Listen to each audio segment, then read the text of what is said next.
guys, ETJ Writes here. Today we are going to be talking about books I'm reading this month.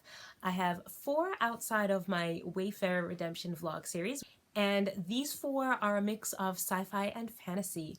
It is really fun to be able to bounce back and forth between the genres. So the first book that I have really been enjoying here is this book called Liquid Death. I mentioned it in my last book ramblings video, and that I'd read about half of it. I'm a little bit further along now. I've been listening to it while getting out in the garden and doing some spring planting.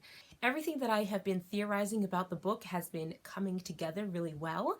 It's explaining it now that we are getting toward the end game, and that's what a great book does. Is the exposition is something that you are really excited to learn about. It's not just here's info dumping, info dumping, info dumping.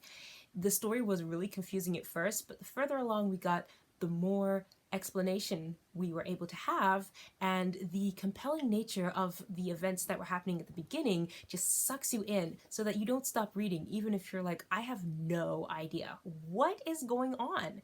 Careful for spoilers, but what's going on is that this girl is part of an alien race that has come to Earth, and her father has now decided to infect everybody on Earth with this disease that's made from her blood but can also only be cured by her blood, and it turns people into weird genetic mutations or they die.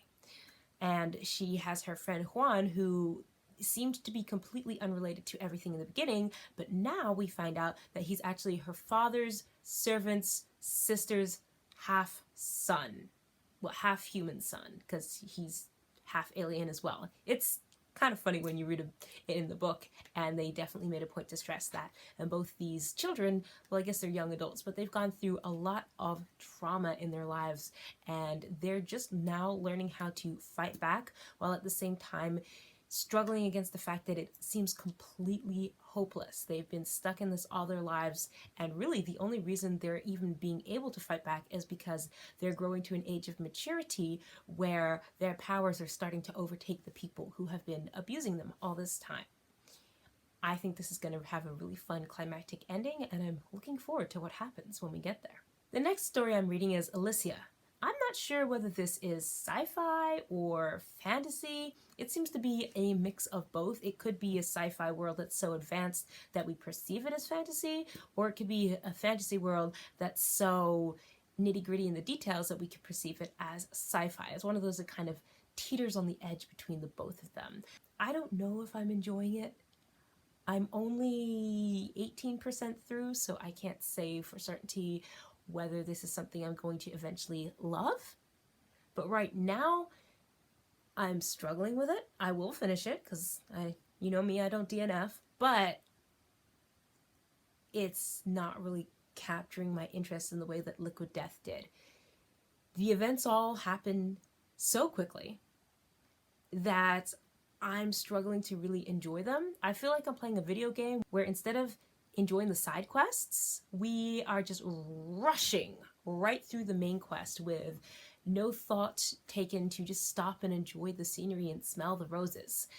This story is about a young man who is the chosen one by accident, or maybe on purpose. The book is being purposefully vague about that part. Regardless, we are following this chosen one boy into his many wacky and zany adventures while these people are after them, but it's never really explained what happens if they catch up with him. I guess they're gonna kill him, but we're just rushing from one thing to the next, and I'm struggling to really sit and enjoy the moments with these characters, so I haven't built an emotional attachment to them. I just started Good Sister, Bad Sister. Another one that I'm not sure if I'm enjoying it or not. I actually feel really bad for the girl who's the bad sister, because her father is too lenient with her. So she throws a tantrum, and he's just like, well, despite the fact that you were bad, I'm still gonna take you to the market because I feel bad because I'm a neglectful dad because I'm off saving the kingdom from this deadly plague that, hey, it was uncurable within my lifetime when I was still young, but now it's curable all of a sudden, and I'm the first person to discover that it's a cure, despite the fact that I could have figured this out years ago. Lots of things are happening just for the sake of the plot. It reminds me in a weird way of The Wizard of Oz, the way that Dorothy's friends go tromping through the forest and all the different locations and the things that they find, there's definitely an air of whimsy to it that makes it enjoyable despite the fact that everything is happening so much. Again, going back to this point about the bad sister, her name is literally Uglia, uglier, which I don't think is a great name to give a child. You called your child uglier? The one child's called Minuet, which is a pretty dance in 3/4 time. And the other child's called Uglier. And it's implied that her mother is some kind of evil, terrible lady who has lots of powers and is at odds with her father, the girl's father. I just feel like this poor girl. The dad looked at her and was like, well, because I made a mistake and got with this evil woman and had this child, now this child is going to be evil too. And they're neglecting her. Her older sister, whenever her little sister wants to spend time with her, she's just ignoring her. So I totally understand why this poor child is turning out to be kind of a nuisance because, well, the people who are supposed to take care of her are not doing their job. So I actually sympathize with the bad sister. Maybe later on in the book I will enjoy it, but right now, to me, the protagonists are the ones who are kind of rotten. Now we come to the collection that I have been enjoying so much, and that is Sapience. Sapience is a collection of stories by Alexis Lantgen, and it revolves around traveling to outer space and this moon called Europa, which is one of Jupiter's moons, and different things that have happened. It's just fascinating because all of these stories are short stories. Some are very short, some are much longer, and they are not at first connected, but as you start reading them, you see how intertwined they are, these little fragments, and it's like a puzzle that you have to unravel. How is this one story connected to this story, connected to this story? So for example, the first story is about this lady called Karen who, on a trip, she almost dies and she finds this underground cave, and then she is rejuvenated and transformed into something else, and she briefly thinks about her brother who him and his wife are expecting, and they're going to have a baby. So in the next story we hear about this suit called the Selkie suit, which, if you know the myth of the Selkie, that's the idea that there's a seal woman who, if she is captured, the man takes her pelt, which she carries around with her in human form, and hides it, and then she is forced to marry him. But she always longs to return to the sea, and if she finds her pelt, then she will return no matter what. She'll leave her husband, her children, her life behind to go back to her old life in the sea. The author took this folklore and put a sci-fi spin on it, which was amazing. So they had this suit called the Selkie suits, which were basically self-sustaining life support diving suits, and this woman's crew was lost on a mission one day, and she was the only one that wasn't lost. And throughout the course of the story, we find out that it's because the father sabotaged the suit, going back into the myth of the man hiding the pelt from the wife. She has this daughter through whom the story is being told, and the daughter observes that her mother is deeply unhappy. So her daughter goes into sciences, learns how to be an amazing engineer, fixes the suit, and gives it to her mother. And it's like, Mom, look, aren't you so happy? And the mom was like, we got to try this out right now. So they rush down to the edge of the water while the father is out. The mother puts on the suit, and she's never seen again. And the daughter's like, oh dear, what did I just do? It's a very interesting story. And then when you think about it, you realize, hang on, wait a sec. This is the man and his wife and his daughter, who probably is the brother and his wife who was pregnant at the time, that is mentioned by the first story. And things go on like that, where you have different stories where now the Europans have blue skin because some of them got transformed and they come back to Earth. And you have other stories where they're talking about the scientist who built the ships to get to Europa in the first place, and on it goes. And some of the stories are a little bit creepy.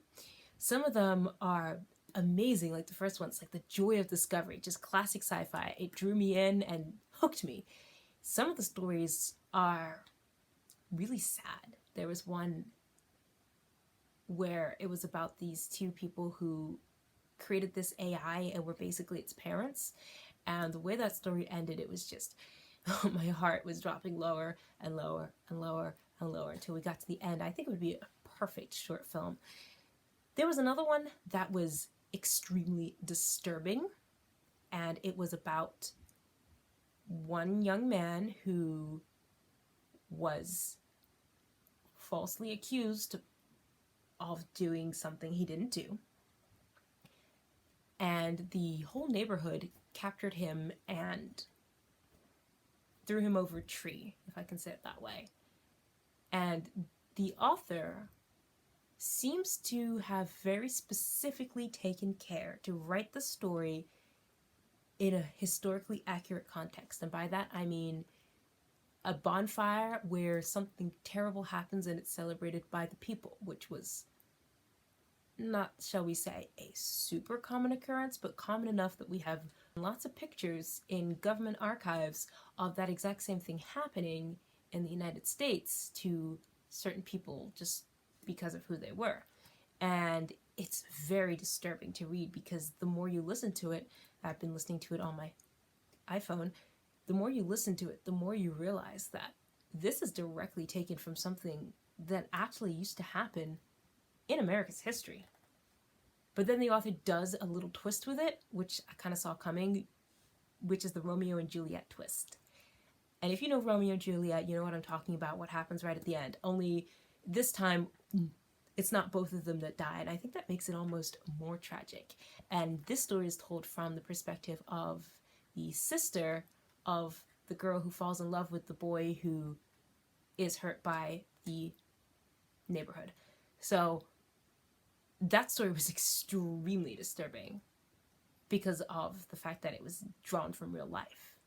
But the twist, I think, softened it a little bit, but also made it extremely tragic in a way that went beyond the original Romeo and Juliet, because normally tragedies are about somebody learning something, and yes, somebody definitely learned something in this story, but not the people who committed the crime.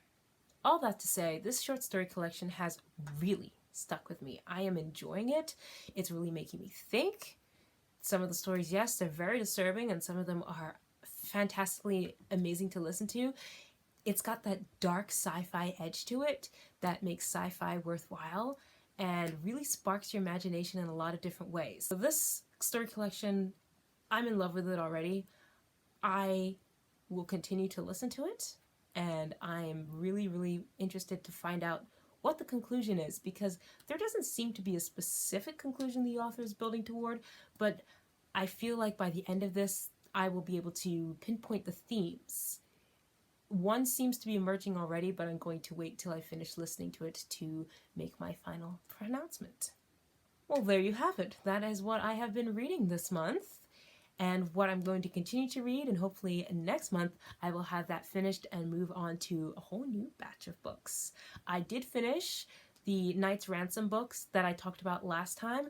Really enjoyed that, and looking forward to the next one, which is coming out in May, so I don't have too long to wait. But until next time, happy reading. ETJ out.